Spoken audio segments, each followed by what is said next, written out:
National anthems may be generally awful, but as we've seen, getting rid of them without a revolution is hard, and changing them, even to fix language that in any other context would be unacceptable or even illegal, isn't much easier. But imagine a perfect world where all the citizens of a nation agree their national anthem is dated, sectarian, sexist, violent, and needs to be changed. So you ask the people to decide on a new anthem. What kind of song would they come up with? Well, we don't actually need a perfect world to create this scenario because it's happened. Welcome to episode 6 of this series on national anthems, the worst songs in the world.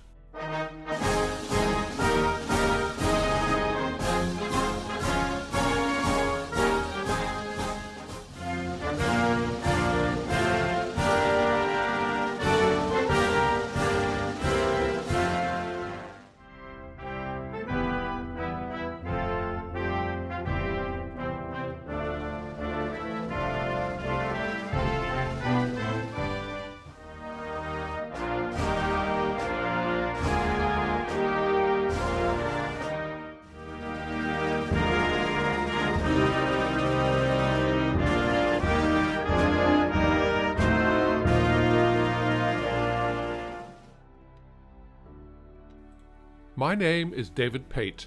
I'm a broadcaster, writer and journalist in Halifax, Nova Scotia. Many countries have adopted national anthems based on competitions, but no one has taken it as seriously as the Swiss. Weißes Kreuz auf rotem Grund, unser Zeichen für den Bund. That's the song selected in 2015 to replace the Swiss national anthem. A national organisation that promotes Swiss unity felt the existing anthem was too preachy and rather boring. Which, to be fair, it is. It's essentially a Christian prayer, one that's been described as a biblical weather forecast, with references to sunrise, sunset, storms, mist and dark clouds. The head of the Swiss Society for the Common Good said the need for change was simple, because no one would write such a text for a national anthem today. So the Society set out a list of modern requirements. The new anthem had to reflect Swiss values of democracy, fairness, diversity, freedom and peace, as well as measuring the well-being of society by its weakest members.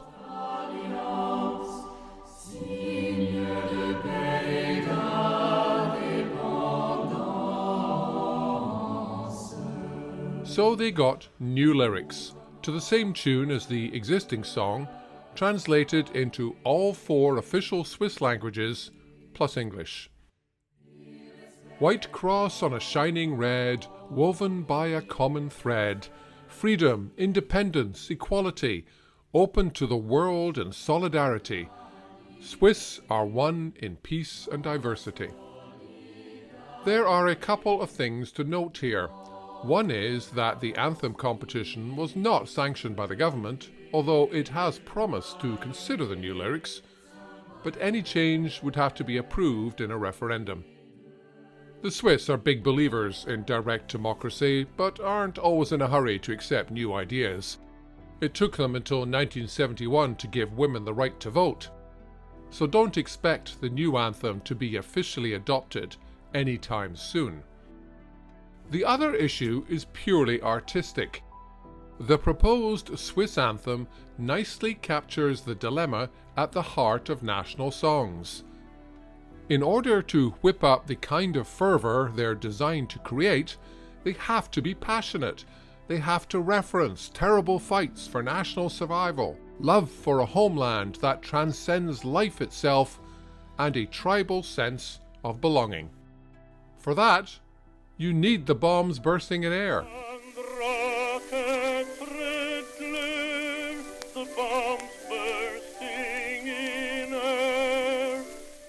The march towards victory.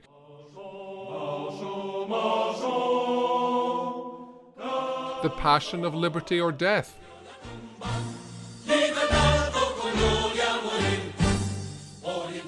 Somehow, being one in peace and diversity just doesn't quite cut it. The message in the new Swiss lyrics is wonderful, but the delivery lacks the passion, emotion, and connection that anthems are supposed to deliver. And here's my problem. I've been arguing all along that anthems are terrible and need to be dumped, or at least made nicer, so I should really be leading the charge in this one. But I just can't do it, because I recognize that people want to sing songs that connect with them emotionally.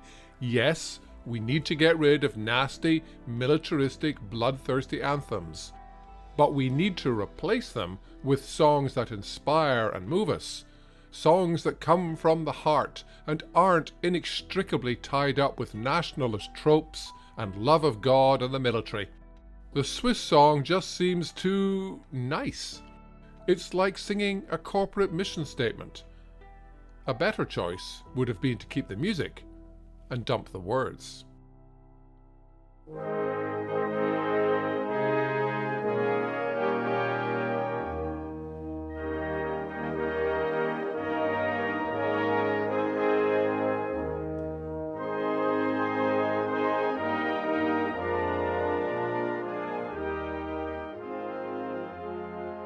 So if the direct democracy approach doesn't produce a worthy anthem, what else can we consider? The obvious approach might seem to be to ask someone famous with a track record of hit music to give it a go. But if there's one thing we know about national anthems, it's that they're rarely written by A-list musicians. Let's face it, musicians need to make a living, and there's not much money to be made from writing national anthems. When Uganda was preparing for independence from Britain in 1962, it announced a competition for a national anthem. The winner was O Uganda, Land of Beauty. The music was composed by well-known classical musician George Wilberforce Kakoma.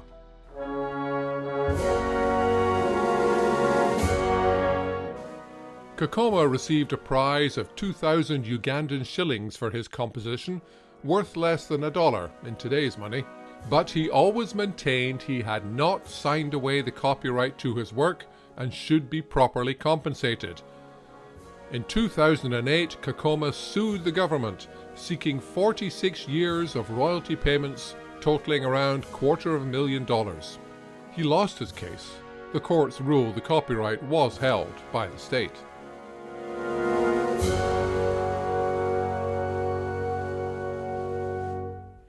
Kakoma was bitter over the lost royalties, but the family of the man who composed South Korea's anthem had more success.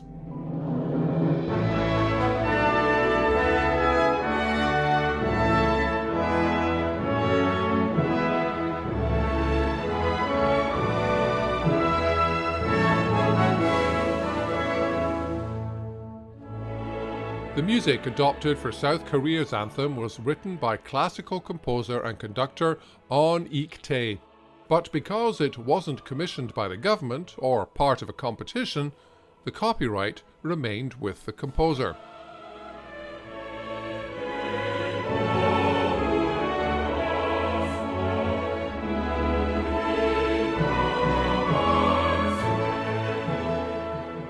At the time it was written, in 1936, Korea had more things to worry about than copyright ownership. It was under a brutal Japanese occupation. That was followed by the Korean War. South Korea was then ruled for decades by a military dictatorship. It was only in the late 20th century, when the country transitioned into a democracy, that the copyright issue with the anthem's music finally emerged. On Ik-tae died in 1965. His Spanish-born wife inherited his rights. In the early 1990s, the An family started receiving royalties for the anthem through the Korean Music Copyright Association, which collects fees for public performances. The family didn't get rich from their royalty checks. Estimates published in South Korean newspapers range from $5,000 to $8,000 a year, but Koreans weren't happy about having to pay anything to perform their own anthem. The On family was asked to give up their rights to the song, and in 2005 Lolita On donated the copyright to the South Korean government.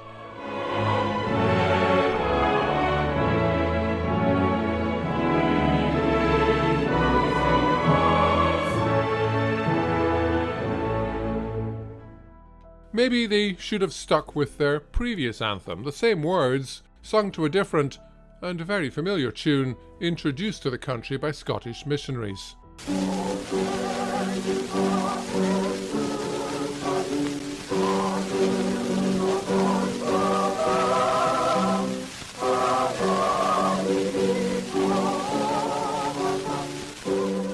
At least there are no worries about using that music or the original words. South Korea may have dumped it, Scotland doesn't seem to want it as an anthem, so it's there for the taking.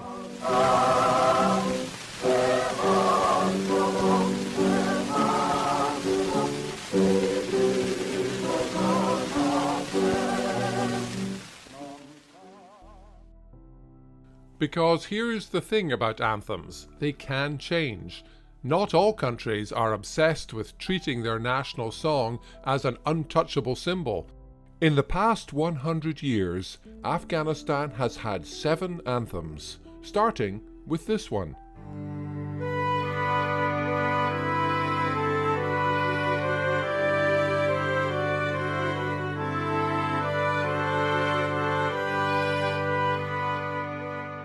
And this is the current anthem. ساتوی پسروینو داد شهیدانو کور داد باتورانو کور داد باتورانو کور داد باتورانو کور داد باتورانو کور ساتوی پسروینو داد شهیدانو. Romania, China, Russia, Austria and France. There are far more countries that have dumped old anthems than have stuck with just one. Of course, it usually takes a revolution to bring about change. But the reason people are attached to their anthems is mostly because it's just familiar. That doesn't make it good.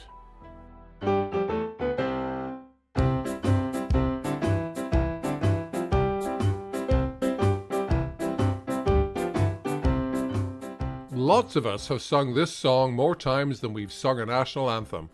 But if it was orchestrated for the Berlin Philharmonic with 4 of the world's top opera singers performing the lyrics in a language few of us can understand, then we'd probably think it was amazing.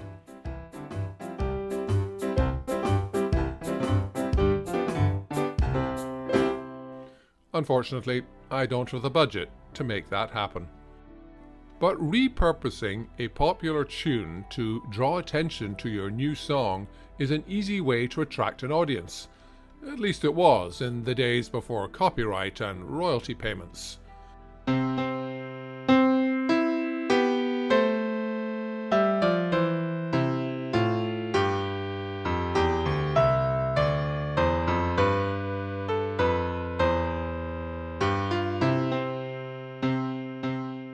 Which is why the US national anthem actually started life in a British gentleman's club before Francis Scott Key grabbed the well-known tune for his song.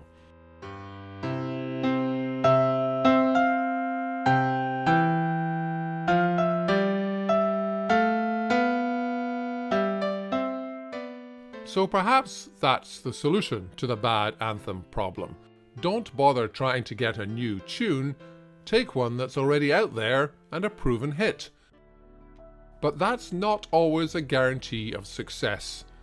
When Australians voted in 1977 on the song they'd like for their national anthem, they didn't pick what was probably the most famous Australian song ever recorded. Once a jolly swagman camped by the billy bong under the shade of a coolabah tree. And he sang as he watched and waited till his billy boiled. You'll come a waltzing Matilda with me. Waltzing Matilda, waltzing Matilda. You'll come a waltzing Matilda with me. And That came a distant second to Advance Australia Fair. And here's where it gets interesting. Waltzing Matilda was picked as the song to be played during gold medal ceremonies at the 1976 Montreal Olympics. So if Australia had matched its gold medal tally at the previous Summer Games, Waltzing Matilda would have been heard 8 times. And that could have cemented it in the national consciousness as the undisputed anthem. But Australia failed to win a single gold in Montreal, and Waltzing Matilda was never heard as the flag was raised. On such small things are anthems made or lost. And he sang as he stowed that young buck in his tucker bag, "You'll come a waltzing Matilda with me."